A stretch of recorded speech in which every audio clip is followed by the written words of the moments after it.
శ్రీకాళహస్తి నియోజకవర్గంలోని ఏర్పేడు మండలం సదాశివ పాలకోన ప్రాంతంలో అటవీ శాఖ అధికారులు భారీ ఎర్రచందనం దుంగలను పట్టుకున్నారు. మొత్తం 435 కిలోల బరువుతో సుమారు 11 లక్షల రూపాయల విలువ చేసే 51 ఎర్రచందనం దుంగలను స్వాధీనం చేసుకున్నట్లు శ్రీకాళహస్తి అటవీ శాఖ అధికారి లోకేష్ తెలిపారు.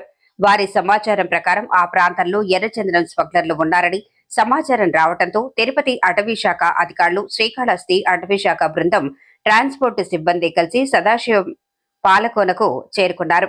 అటవీ బృందాన్ని చూసి స్మగ్లర్లు పారిపోయారని, అక్కడ చెట్లను నరికిన ఆనవాళ్లు కనిపించాయని ఆయన పేర్కొన్నారు.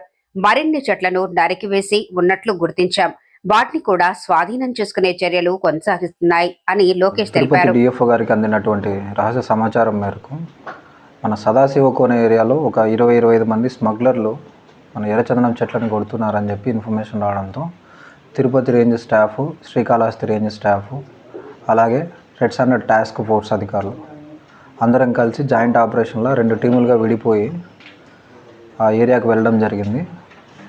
అక్కడ మనల్ని చూడంగానే ఈ రెడ్ స్టాండర్డ్ స్మగ్లర్లు అంతా ఎవరైతే ఉన్నారో వాళ్ళంతా పారిపోయారు.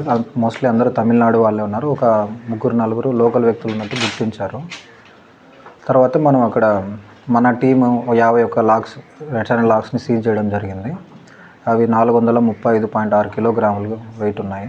వాటి విలువ సుమారు 11 లక్షల రూపాయలు ఉంది.